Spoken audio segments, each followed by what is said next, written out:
If you're growing tomatoes this year, they're looking pretty good, but you want to keep them healthy and you're not really sure what to do next, well, this is the video for you, so keep watching.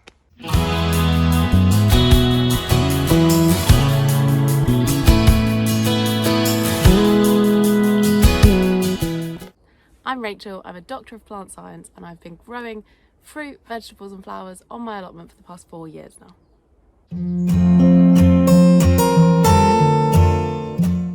So it's early July on the allotment. I've got tomatoes in this bed outside here and I've got tomatoes in the greenhouse over there. They're slightly different varieties. I tend to have the cherry varieties, or the ones which are more resistant to blight. We'll get onto blight in a minute.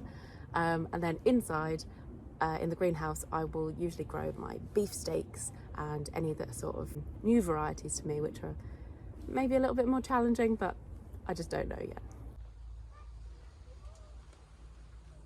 So two of the big issues with tomatoes that I speak to gardeners about.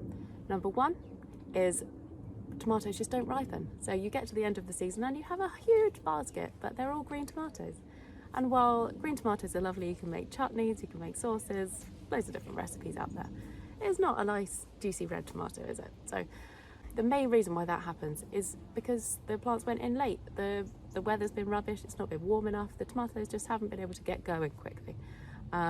Sometimes there's nothing you can do about that. In the UK here we have quite short seasons, I suppose. So one way that you can kind of get around this is by growing grafted tomatoes. So you'd have to get these tomatoes as plants from your garden centre or nursery. I'll show you down there in a minute because I have one grafted tomato this year, but they tend to have like a really strong root system, and then they have a really well producing tomato plant grafted onto the top. So those two pieces together, they make the ultimate tomato plant that should hopefully get going a bit quicker, and particularly live in colder regions, then grafted tomatoes may be the way to go. But the second problem that gardeners seem to come to with tomatoes is blight. And blight, there's no way around it sometimes. Blight is a big issue. It's a fungus which attacks your plants, causes them to turn black on the leaves, on the stem, on the fruit, and it's not great. You can lose whole crops to it. But the earlier you can keep up with your maintenance of your tomato plants, the less likely you are to get blight to develop. It may develop towards the end of the season, but you might be lucky. But I'll go and show you down to some of my tomato plants and I'll give you some of my tips for pruning and how to keep them as healthy as possible. Don't mind me just struggling to get in between the nasturtiums. If we move these apart, you can see behind me I have my tomato plants. So these are the obviously outdoor varieties. And these ones, as you can see, they're doing really well. They need to be pruned, but I'll show you that in a second. But these are the non-grafted tomatoes. So I have these, they're about that sort of height. This plant over here, this is grafted, and the fruit are so much bigger, they're doing so much better.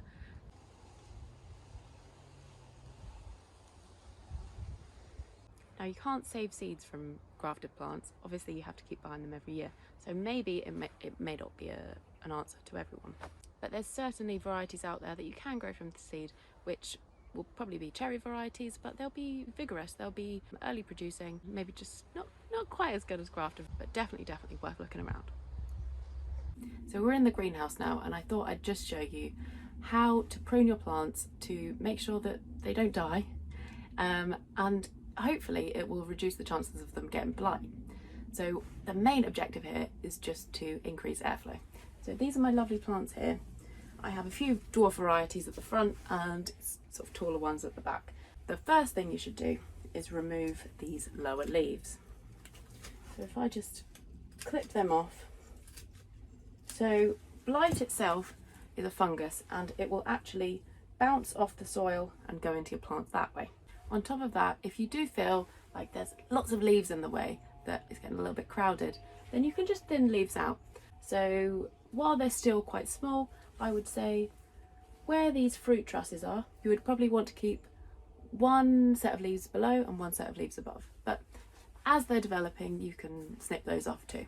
Just increase as much airflow as possible. And when you see signs of blight, so that's these black leaves, then I would chop them off as quick as you can and dispose of them in a way where they don't come into contact with your compost pile. And I'll try and share some photos next of what blight actually looks like.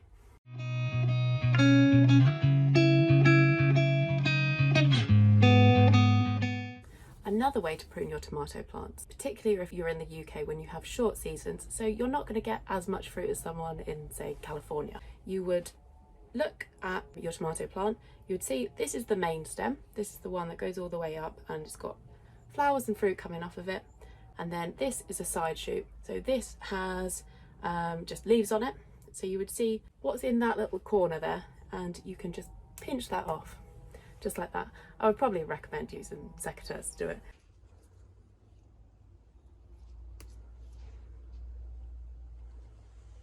Once you've done that, then that just increases airflow as well, and the plant has more energy to focus on going up and the fruit that it's already got, rather than just producing more and more leaves, more and more stems, so that you don't come into the first problem that I mentioned, which was green tomatoes. Hope this helped a little bit, and let me know if you have any more questions in the comments. Obviously follow me on Instagram at rachels.allotment, and be sure to like and subscribe. Thanks.